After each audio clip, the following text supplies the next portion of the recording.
नमस्कार साथियों, मैं वैभव पालीवाल आज फिर से हमारे YouTube channel narrator Twitter platform पे आप सभी का हार्दिक स्वागत करता हूं।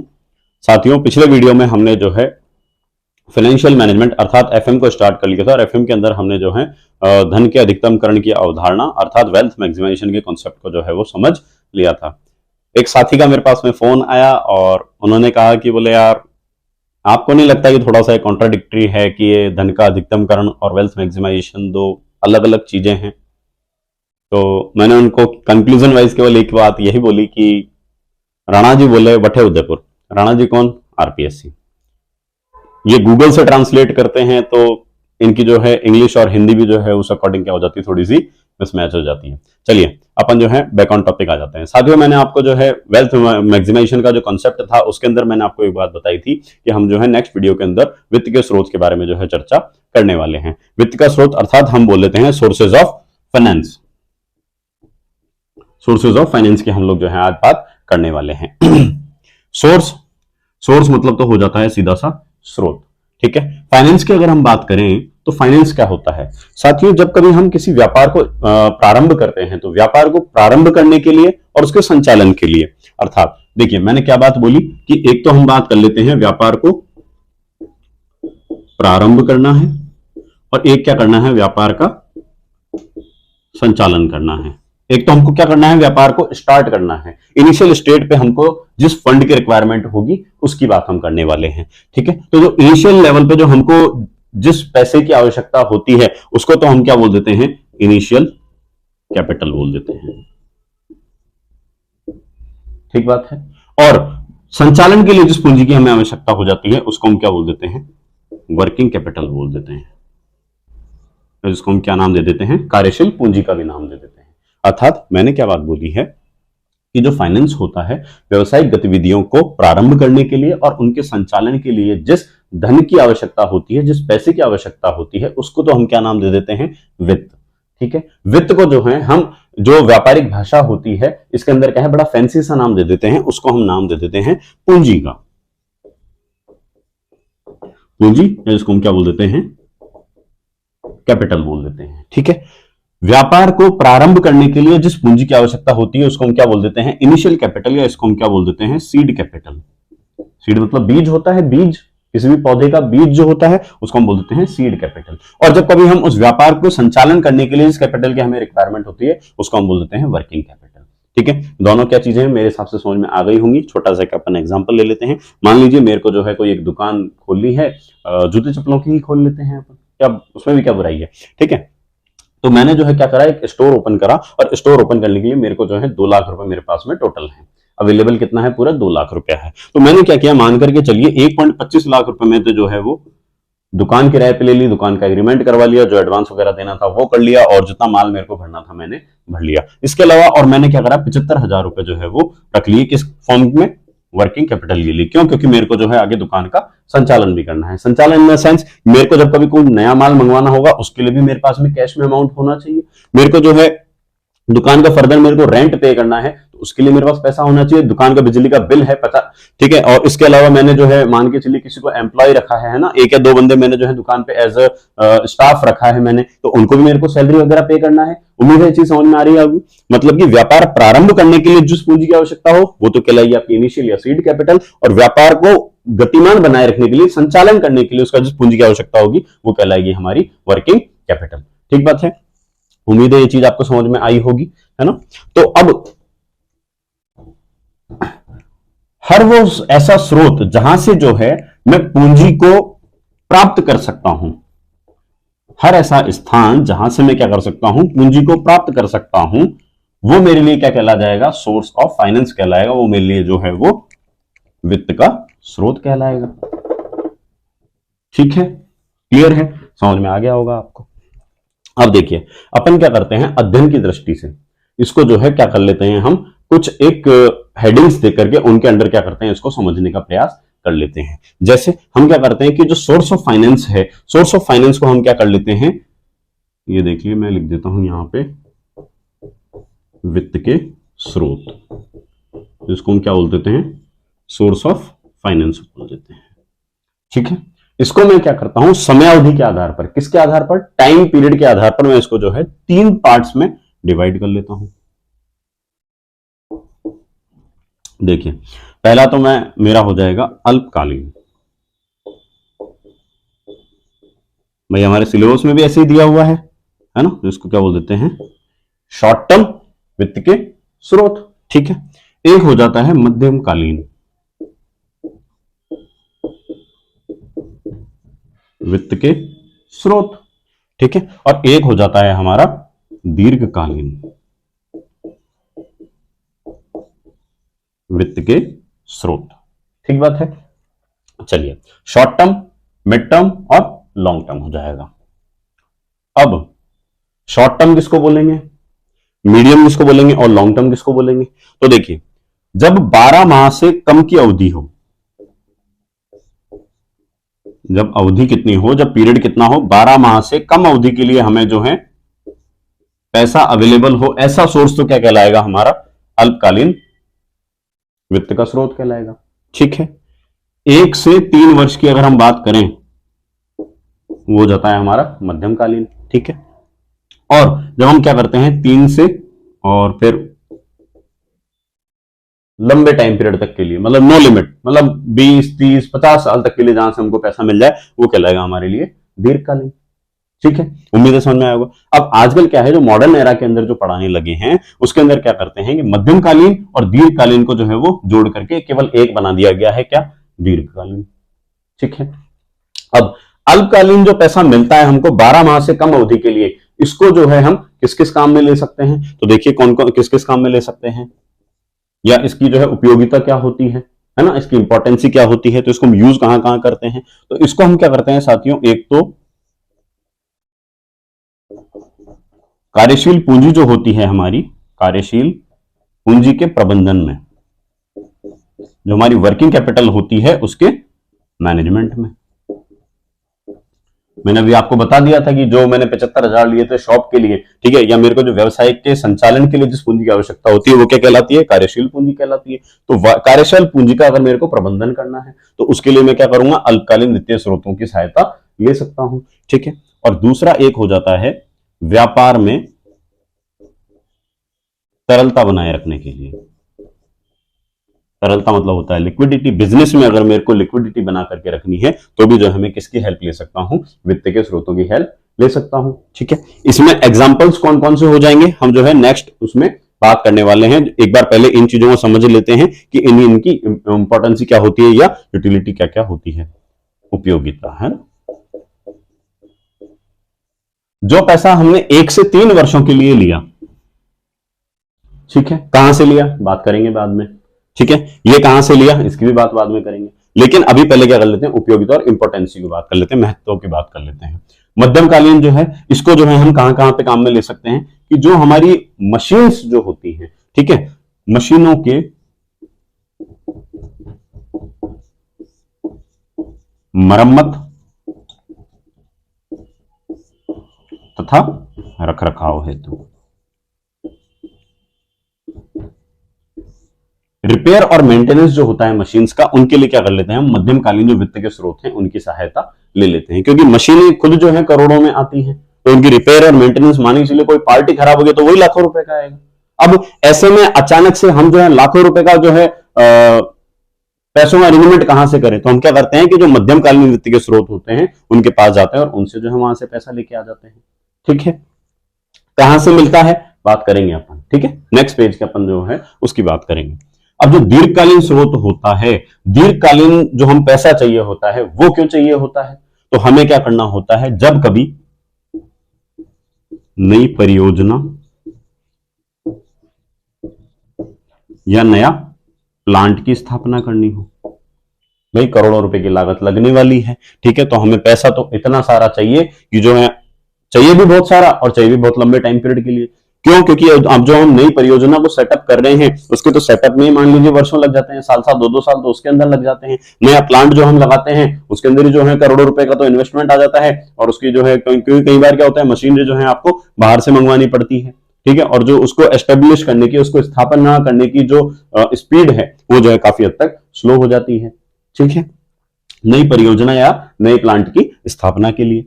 दूसरा हो जाता है रिसर्च एंड डेवलपमेंट के लिए, R&D।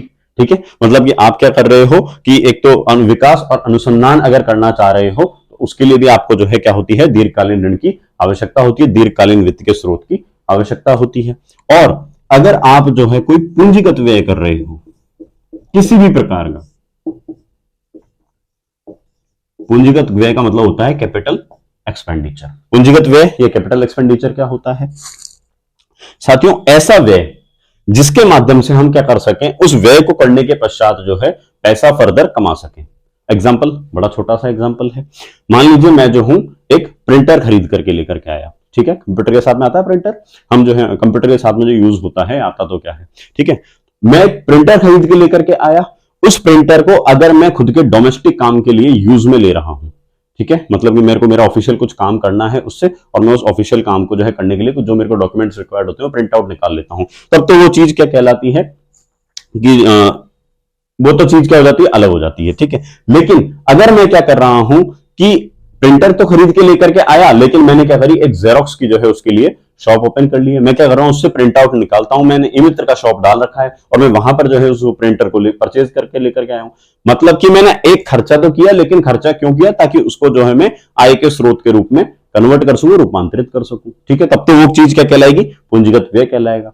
ठीक है, समझ में आया होगा। पैसा खर्च किया क्यों, क्योंकि उससे जो है हम आय के स्रोत के रूप में उसको रूपांतरित कर सकें, तब तो क्या कहलाएगा, पूंजीगत व्यय कहलाएगा। ठीक है, तो जो आपको जब बड़ा पूंजीगत व्यय करना होता है जिससे आपको इनकम प्राप्त हो, उसके लिए भी आप क्या कर सकते हैं, जो दीर्घकालीन वित्त के स्रोत होते हैं उनके ऊपर जा सकते हैं। ठीक है, उम्मीद है ये जो चीज है आपको समझ में आई होगी। स्क्रीनशॉट लेना है तो आप लोग ले सकते हैं।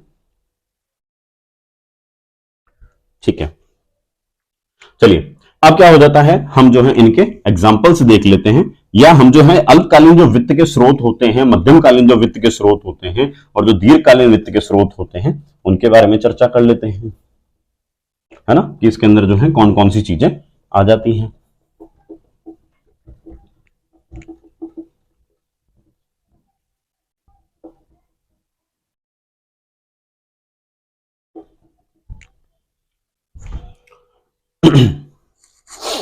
साथियों, जो अल्पकालीन वित्त के स्रोत होते हैं इनके अंदर सबसे पहला आ जाता है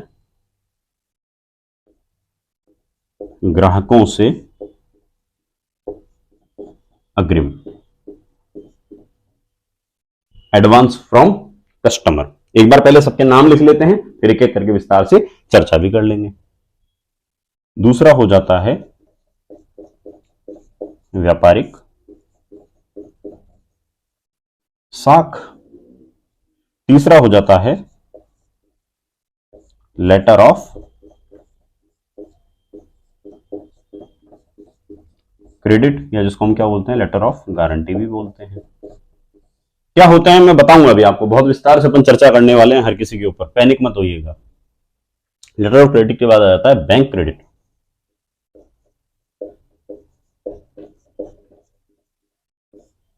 एक हो जाता है वाणिज्यिक प्रपत्र, कमर्शियल पेपर। एक हो जाता है हमारा ट्रेड बिल। एक हो जाता है हमारा फैक्टरिंग, या जिसको हम क्या बोल देते हैं, आड़तीकरण भी बोलते हैं। ठीक है, ये मैंने कुछ एक एग्जांपल्स लिए हैं। ऐसे एन नंबर ऑफ जो है अल्पकालीन वित्तीय स्रोत के सोर्सेज होते हैं। हम जो है कुछ एक 4 से 5 की जो है चर्चा कर लेते हैं, जो कि मोस्टली एग्जाम्स के अंदर पूछे जाते हैं। क्योंकि हमसे जो एग्जाम में अगर पूछा भी गया तो हमसे डायरेक्टली यही पूछा जाएगा कि जो अल्पकालीन वित्त के स्रोत हैं, कि नहीं दो जो है अल्पकालीन वित्त के स्रोत के बारे में बताइए। ठीक है, या डायरेक्टली पूछा जा सकता है वाणिज्यिक प्रपत्र क्या होता है बताइए, ट्रेड बिल क्या होता है बताइए, फैक्टरिंग से आप क्या समझते हैं, ठीक है, लेटर ऑफ क्रेडिट क्या होता है, बैंक क्रेडिट क्या होता है, व्यापारिक साख क्या होती है, ग्राहकों से अग्रिम क्या होता है। ठीक है, आइए चलिए एक एक करके जो है हम सबके ऊपर चर्चा कर लेते हैं। ग्राहकों से अग्रिम। साथियों, कई बार क्या होता है, कुछ कंपनियां जो है इस कंसेप्ट पे काम करती है कि हम जो है ग्राहकों को प्रोडक्ट तो देंगे कुछ टाइम के बाद में बना करके, लेकिन उनसे जो है पेमेंट क्या है, एडवांस में ले लेते हैं। मतलब ग्राहक एडवांस में पेमेंट भी करें और उनको जो वो उत्पाद या सेवा है वो भी जो है कुछ टाइम के बाद में मिलेगी। बोलते हैं जी हाँ। आपने एग्जाम्पल देखा होगा कि जितने भी प्रॉपर्टी लाइन में काम करने वाले बिजनेसमैन होते हैं, जो बिल्डर्स एंड डेवलपर्स होते हैं, वो क्या करते हैं, आप लोगों से एडवांस में अमाउंट लेते हैं बुकिंग अमाउंट के नाम पे। उसके बाद में धीरे धीरे जो है वो जैसे जैसे जो है आपका वो कंप्लीट होता जाता है, प्रोजेक्ट कंप्लीट होता जाता है, वो जो है आपसे फर्दर अमाउंट लेते रहते हैं। ठीक है, ऐसे में आप क्या करते हैं, आपको पोजेशन मिला नहीं मिला, लेकिन आप क्या करते हैं, ग्राहकों को जो है वो एडवांस पेमेंट जो है वो करते रहते हैं। ठीक है, ऐसे में क्या होता है कि हालांकि है तो अल्पकालीन वित्त का स्रोत, ठीक है, ऐसे में क्या हो जाता है कि क्या वो किसी प्रकार का कोई उनको क्या बोलते हैं, इंटरेस्ट पे करते हैं, ब्याज का भुगतान करते हैं, तो बोलते हैं जी नहीं। ठीक है, तो ऐसा सोर्स जिसमें क्या करते हैं, हम कस्टमर से क्या कर लेते हैं, एडवांस में पेमेंट ले लेते हैं, वो चीज क्या कहलाती है, हमारी ग्राहकों से अग्रिम कहलाती है। ठीक है, इसके अंदर जो है किसी प्रकार के ब्याज का भुगतान नहीं होता है। ठीक है, नेक्स्ट चीज देखिए, नेक्स्ट चीज हो जाती है व्यापारिक साख, जिसको हम बोल देते हैं ट्रेड क्रेडिट। ट्रेड क्रेडिट क्या होती है, कई बार क्या होता है, कई व्यापारी, कुछ ये से जस्ट अपोजिट है, उल्टा है। क्या होता है, कई बार क्या होता है, कुछ एक व्यापारी जो है, मान लीजिए व्यापारी टू व्यापारी बात कर रहे हैं अपन, एक बड़ा होलसेलर है, वो जो है किसी एक शॉपकीपर या रिटेलर के पास में गया और उसने जाकर के जो है कुछ एक सामान उसको दिया, तो व्यापारी बोलता है देखिए साहब, इतना टाइम पीरियड हो गया हमारे बीच में लेन देन के लिए, आप जो है मेरे को 2 महीने 3 महीने का जो है टाइम पीरियड दीजिए, मैं आपको 2 या 3 महीने के बाद में जो है इस जो उत्पाद आप मेरे को आज दे रहे हो, इसका भुगतान जो है 2 से 3 महीने के बाद में आपको करूंगा। ठीक है, कितने टाइम पीरियड के अंदर अंदर तक, हमने अल्पकाल में बात की थी 12 महीने से कम। ठीक है, तो अगर वो 12 महीने से कम तक के लिए जितनी भी लिमिट लेता है क्रेडिट के लिए, ठीक है, उधार के लिए जितने समय की लिमिट लेता है, वो चीज क्या कहला जाती है, आपकी व्यापारिक साख कहला जाती है। ठीक है, मतलब मान लेते हैं कि जैसे इनका बिल तो कितना हुआ, 1 लाख रुपए, है ना, 1 लाख रुपए का इनका बिल हो गया। इन्होंने बोला साहब मैं जो हूं आपको कितने महीने बाद पेमेंट करूंगा, 2 महीने बाद पेमेंट करूंगा, 3 महीने बाद करूंगा, 6 महीने बाद करूंगा, 10 महीने बाद करूंगा। ऐसे में क्या होता है, अगर वो दुकानदार उस होलसेलर को पेमेंट अगर आज की रेट में कर देता, बिल तो कितना है 1 लाख रुपए का, तो हो सकता है अगर ये आज ही पेमेंट करता तो 98,000 या 99,000 रुपए में जो है वो पेमेंट पूरा कर देता, मतलब 1,000 या 2,000 रुपए कहां गए, उसको हम बोलते हैं कैश डिस्काउंट, इसको हम बोल देते हैं नकद बट्टा। ठीक है, मतलब जब भी कभी आप कोई ऐसा माल होलसेलर से जब आप परचेज करते हो, तो जो आपको नगद भुगतान के रूप में कुछ अगर आपको बट्टा देता है, कुछ जो है डिस्काउंट देता है, उसको हम क्या बोल देते हैं, कैश डिस्काउंट बोलते हैं। अब अगर आपने जो है उधारी के लिए टाइम पीरियड मांग लिया है, एक्स्ट्रा पीरियड अगर आपने उनसे मांग लिया है, तो आप कितना जो आप कैश डिस्काउंट जो आपको प्राप्त हो सकता था, आप उससे क्या हो जाते हो, वंचित हो जाते हो। अब आपको जो है कैश डिस्काउंट प्राप्त नहीं होगा। ठीक है, समझ में आया होगा आपको। लेटर ऑफ क्रेडिट क्या होता है, देखिए लेटर ऑफ क्रेडिट की बात कर लेते हैं साथियों। जब कभी कोई निर्यातक, आयात निर्यात की बात कर रहे हैं अब अपन, है ना, जब कभी क्या होता है, कोई आयात की बात कर लेते हैं अपन, है ना, इंपोर्टर की बात कर लेते हैं, जो कि विदेशों से सामान मंगवाता है। ट्रेड क्या करता है कि विदेश से कोई प्रोडक्ट मंगवाता है और यहां से उसका पेमेंट करता है, उस प्रोडक्ट को रिसीव करता है, फर्दर यहां पे उसको ट्रेड कर लेता है, उससे व्यापारिक गतिविधियां संपादित कर लेता है।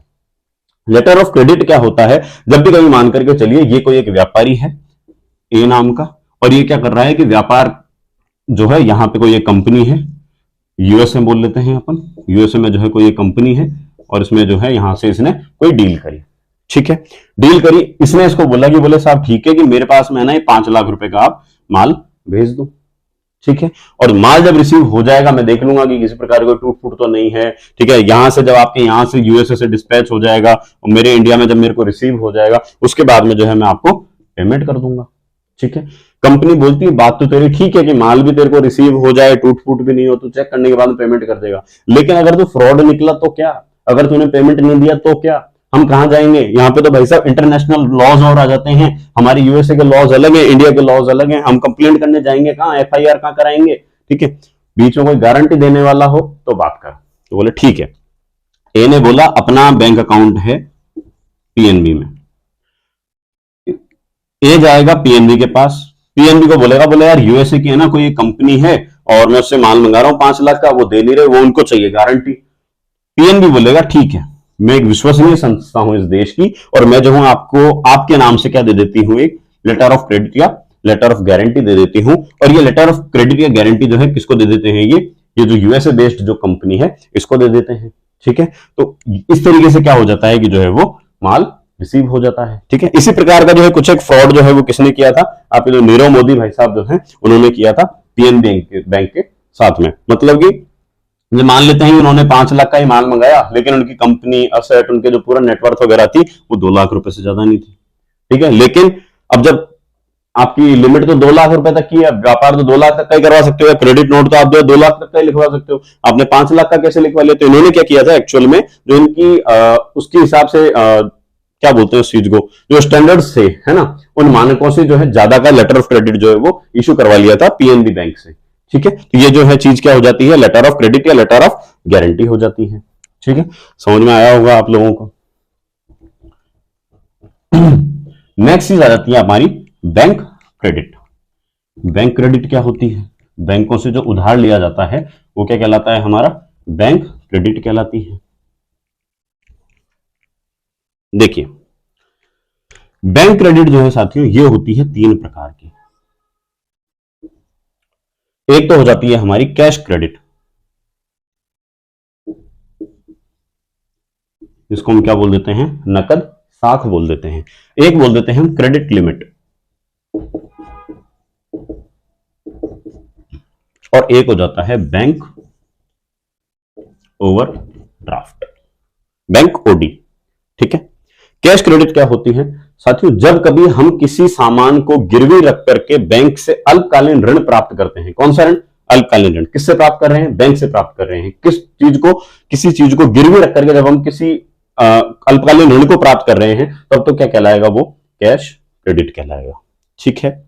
हम बैंक से निरंतर जुड़े हुए हैं, बैंक के पास में हमारा अकाउंट है लगभग पिछले 5 सालों से, और हमारी जो है ट्रांजेक्शंस को और हमारी हिस्ट्री को और हमारा जो ये लेन देन का जो व्यापार है बैंक के साथ में, उसको देख करके जो है कुछ हमारी क्रेडिबिलिटी बन चुकी है, साख बन चुकी है बैंक की नजर में, है ना। बैंक की नजरों में अब जो है हम क्या है? विश्वसनीय ग्राहक हैं। तो बैंक उस साख और विश्वसनीयता के आधार पर अगर हमको कुछ फाइनेंस करती है, कुछ जो अगर हमको लोन प्रोवाइड करवाती है, कैसा? अल्पकालीन, तो वो क्या कहला जाता है? क्रेडिट लिमिट कहलाता है, साख सीमा कहलाती है, ठीक है। बैंक ओडी, बैंक ओवरड्राफ्ट क्या होता है साथियों? जितने बिजनेसमैन होते हैं इनका जो है बैंक में एक अकाउंट खुलता है जिसको हम बोलते हैं करंट अकाउंट, ठीक है। करंट अकाउंट, चालू खाता बोलते हैं। अब मान लीजिए कि मैं जो हूं फिर वापस से उस पर चले जाता है, 5 सालों से जो है मैं बैंक के साथ में व्यापार कर रहा हूं, ठीक है, और हमारा जो है ट्रांजेक्शन जो है काफी अच्छा रहता है ना, और मेरी जो है मान लेते हैं कि अभी अकाउंट में कितने हैं? 5 लाख रुपए मेरे खाते के अंदर अवेलेबल हैं, ठीक है। तो बैंक में मान लीजिए कि जो है मेरी ऑन एन एवरेज कितना रहता है अकाउंट में?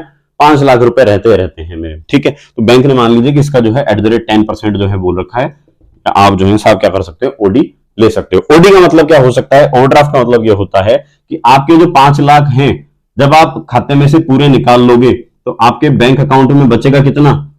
0, ठीक है। उसके बावजूद भी आप जो, मैंने जैसे आपको 10% बोला था अभी यहां पे, तो 5 लाख का 10% कितना हो गया? 50,000। आप जो है 50,000 रुपए तक का ऋण जो है वो बैंक से ले सकते हो बिना किसी चीज को गिरवी रखे हुए। क्यों? क्योंकि आप जो है हमारे कस्टमर हैं और आपका जो है करंट अकाउंट हमारे बैंक के अंदर अवेलेबल है। उसके लिए क्या होते हैं? काफी हद तक जो है बहुत नॉमिनल से चार्जेस जो है इनसे लिए जाते हैं। क्यों? क्योंकि जो है वापस से कोई ना कोई ट्रांजेक्शन होगा, किसी न किसी का चेक क्लियर हो जाएगा, किसी न किसी को पेमेंट करना होगा, तो वापस से जो है वो ट्रांजेक्शन जो है फर्दर चलते रहेंगे। वो ट्रांजेक्शन रुके ना, उसके लिए क्या करते हैं कि जो है ये ओडी की लिमिट जो है वो बैंक के द्वारा जो है ये फैसिलिटी आपको प्रोवाइड करवा दी जाती है, ठीक बात है। अब देखिए नेक्स्ट क्या चीज है? नेक्स्ट आती है वाणिज्यिक प्रपत्र, कमर्शियल पेपर। कमर्शियल पेपर क्या होता है साथियों? कि कंपनियों के द्वारा अल्पकालीन वित्त के स्रोत के रूप में जो है इसका प्रयोग किया जाता है। सेंटेंस में नहीं बोला, तो यहां पे लिखा हुआ है अल्पकालीन वित्त के स्रोत में जो है वाणिज्यिक प्रपत्र का काम में लिया जाता है। ये वाणिज्यिक प्रपत्र क्या होते हैं? सेबी की पूर्वानुमति से तो जो है वो जारी होते हैं, ठीक है। पहला पॉइंट तो क्या हो जाता है? सेबी की पूर्वानुमति आवश्यक होती है। Security exchange and board of India, ठीक है। उसके बाद में दूसरी परमिशन किसकी चाहिए होती है? क्रेडिट रेटिंग एजेंसीज की, सीआरए की जो है वो आपको रेटिंग्स की आवश्यकता होती है। सीआरए क्या होती है? सीआरए साथियों प्राइवेट कंपनियां होती हैं जो कि किसी भी एक कंपनी को क्या करती हैं? रेटिंग या ग्रेडिंग देने का काम करती हैं कि ये जो है इन्होंने पिछली बार इतना इतना लोन उठाया था और इन्होंने जो है उसका समय पर भुगतान भी कर दिया था, उस आधार पर जो है, मान लीजिए अब एक ही लोन थोड़ी होता है, एक ही कंपनी जो है 50 तरह के लोन लेती है, ठीक है, कहीं पे किस्त बाउंस होती है, कहीं पे नहीं होती है, कहीं पे जो है टाइम पेमेंट भी कर देते हैं, ठीक है। तो जितना आपका रिकॉर्ड उसमें अच्छा होता है उतने अच्छे जो है ये क्या कर देते हैं, आपको रेटिंग्स प्रोवाइड करवाते हैं, ठीक है। तो ये रेटिंग्स देने का काम कौन करता है, ये रेटिंग्स देने का काम करती हैं आपकी क्रेडिट रेटिंग एजेंसीज करती हैं, ठीक है। तो पहला तो अपन ने क्या किया, वाणिज्यिक प्रपत्र के लिए सेबी की पूर्वानुमति चाहिए, दूसरा क्या चाहिए, सीआरएस की रेटिंग चाहिए, तीसरा हो जाता है कि जो वाणिज्यिक प्रपत्र होते हैं ये 5 लाख के गुणज में ही जारी होते हैं, ठीक है। मतलब कि 5 लाख, 10 लाख, 15 लाख, 20 लाख, 25 लाख, 30 लाख, है ना, मतलब 5-5 के मल्टीपल्स के अंदर ही जो है ये जारी हो जाते हैं, ठीक है। चौथी बात, 7 से 365 दिनों के लिए वाणिज्यिक प्रपत्र जो है वो जारी होते हैं, ठीक है। ये क्या होता है, बेसिकली एक जो है सर्टिफिकेट काइंड ऑफ होता है, इसमें जो है यहाँ पे कंपनी का जो है कुछ हेडर वगैरह में जो है कुछ एक लिखा होता है, कंपनी डिटेल्स वगैरह लिखी होती हैं, नीचे भी ऐसा ही कुछ होता है, ठीक है। और उसके अंदर जो है लिखा जाता है कि हाँ हम इस हिसाब से जो है इतने इतने लाख के जो है इनको वाणिज्यिक प्रपत्र जो है फर्दर इनके नाम से जारी करते हैं। यहाँ पे कंपनी की जो कॉमन सील होती है वो लग जाती है, ठीक है। यहाँ पे जो है जिस किसी के नाम से जो है ये वाणिज्यिक प्रपत्र जारी हो रहा है उसको दे दिया जाता है, ठीक है। उससे क्या कर लिया जाता है, पैसा ले लिया जाता है, पैसा आहरित कर लिया जाता है, ठीक है। जब भारत सरकार के द्वारा ऐसा कुछ किया जाता है, ऐसे जब प्रपत्र जारी किए जाते हैं, ऐसे जब डॉक्यूमेंट्स या पेपर्स जारी करे जाते हैं तो उनको हम क्या नाम दे देते हैं, ट्रेजरी बिल का नाम दे देते हैं। मतलब प्राइवेट कंपनियां अगर करती हैं तो वाणिज्यिक प्रपत्र है, यदि भारत सरकार करती है तो ट्रेजरी बिल कहलाता है, ठीक है। बाकी सब चीजें जो है ऑलमोस्ट सिमिलर सी होती है, सेम सेम सी होती है, ठीक है। उम्मीद है आपको जो है वाणिज्यिक प्रपत्र भी समझ में आया होगा, ठीक है। अब जो है हम क्या देख लेते हैं, ट्रेड बिल को देख लेते हैं, या हम जो है वो फैक्टरिंग को देख लेते हैं, है ना। दोनों जो है ऑलमोस्ट सिमिलर सी चीज है, सेम सेम सी चीज है, देख लेते हैं।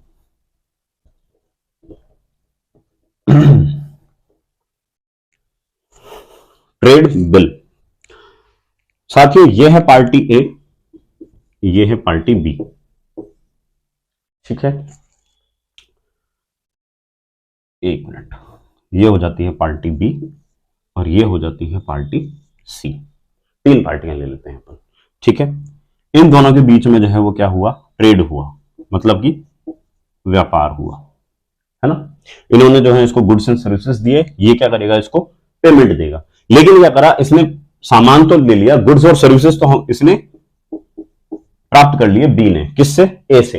लेकिन जब पैसा देने की बात आई तो इसने बोला कि बोले भाई साहब अभी तो पैसा नहीं है, आप एक काम करो, ये ना मैं आपको एक ट्रेड बिल बना के दे देता हूं, ठीक है। एक ही मैं क्या कर लेता हूं, आपको जो व्यापार का जो बिल है ये प्रस्तुत कर देता हूं, ठीक है। आप क्या करो, इसको अभी रख लो और जो है मैं आपको आज के 2 महीने बाद, 3 महीने के बाद में जो है वो पेमेंट कर दूंगा, ठीक है। इसने जो है सब चीजें लिख के दे दी कि मेसर्स में ये हूं, है ना, और मेरे को मेसर्स इनको जो है वो पेमेंट करना है और इस तारीख तक जो है मेरे को ये पेमेंट करना है ना। अगर नहीं करता हूं तो ये होता है, जुरिडिक्शन ये लगेगी, नियम और शर्तें ये लागू होते हैं, ये ऐसी कुछ जो है कंडीशंस ट्रेड बिल के अंदर लिख करके इसने जो है किसको दे दी, ए को दे दी, ठीक है। अब मान लेते हैं वो कितने का है, 1 लाख रुपए का ट्रेड बिल बना के दिया इसने, भाई 1 लाख रुपए का मान लिया तो 1 लाख रुपए का ही भुगतान करेगा, ठीक है। तो इसने क्या करा कि जो ट्रेड बिल है वो किसको दे दिया, बना करके ट्रेड बिल दे दिया साहब, ए को दे दिया।